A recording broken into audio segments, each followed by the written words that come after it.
Hello and welcome. Have you ever wondered how a country like India, which is developing so fast, manages to balance that growth with protecting our environment? Well, a big part of the answer lies in a really important process called the Environmental Impact Assessment, or EIA. And in this explainer, we're going to break down exactly what it is, how it works, and why it matters, especially for those of you gearing up for competitive exams. So here's our game plan. We'll kick things off with the absolute basics. Then, we'll take a quick trip back in time to see how this whole thing came to be.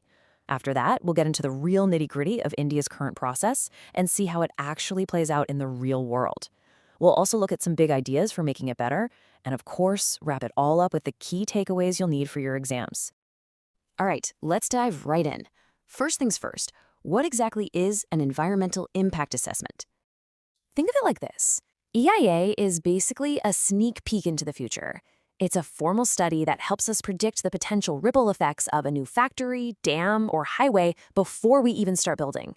It looks at everything, the air, the water, the local community, the economy, to make sure our development is smart and sustainable. Now, to see why this is so incredibly important, let's look at a real situation from Bawana in Delhi. Residents there made this very serious claim against a new waste-to-energy plant. This quote really gets to the heart of the matter. It shows what's at stake when people feel the process has failed them. So as we go through this explainer, we're going to keep coming back to the Bawana plant story. It's a perfect case study that helps us connect all the rules and regulations of EIA to the messy, complicated, and very human reality on the ground. So where did this whole idea of an EIA even come from? Let's take a look at how this powerful tool evolved, both around the world and right here in India. You know, the idea of formally checking a project's environmental impact is actually pretty recent. It all started in the US back in 1970 and then caught on in a few other countries.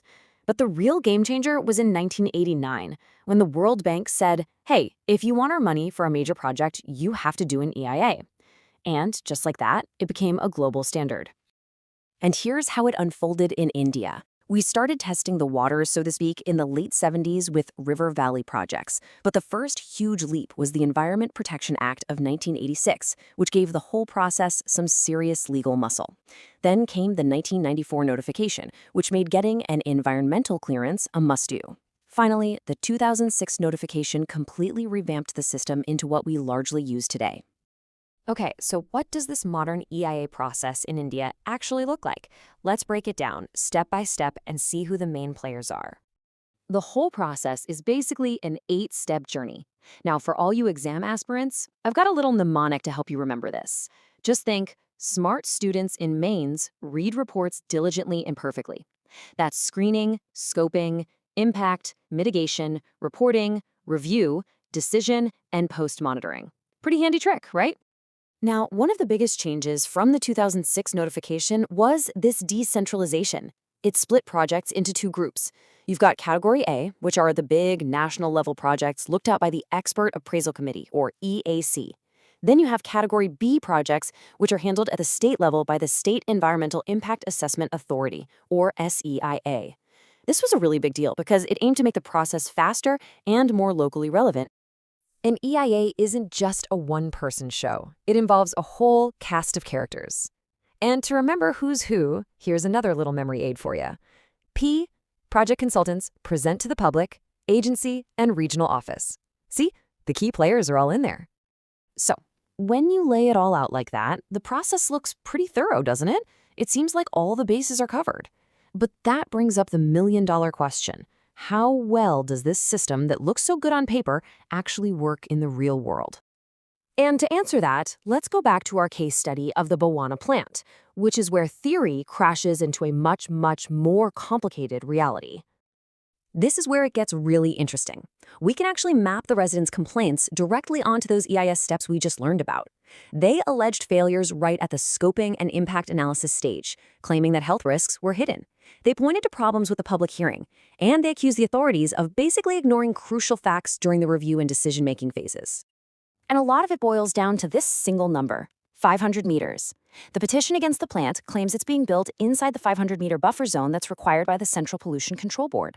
This one fact is a cornerstone of their legal fight and points to a potentially massive oversight in the process. You see, the Bologna case isn't just some one-off incident. It really shines a light on some of the wider systemic challenges in India's whole EIA framework. So, what are these big issues, and what do the experts think we should do about them? This table from the Center for Science and Environment says it all. Look at the difference. In many developed countries, the public gets involved early. Project alternatives are seriously debated, and reports are in the local language. In India, public consultation can feel like an afterthought. Reports are often only in English, and a real discussion of alternatives is sometimes missing altogether. So, to fix these problems, experts have put forward some really strong ideas. They're talking about a completely independent body to run the show, a central database to stop shoddy reports, and real consequences, like automatically canceling a project's clearance if rules are broken. It's all about making the process more transparent, accountable, and, well, effective. Okay, we've covered a lot of ground. So now let's boil it all down into the most important takeaways.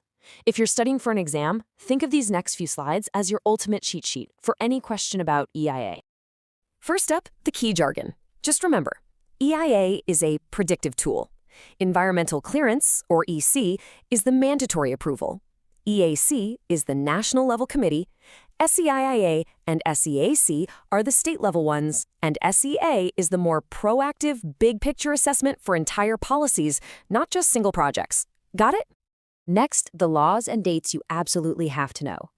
The Environment Protection Act of 1986 is the big one, the Umbrella Act. The 1994 notification was the first to make the clearance legally required.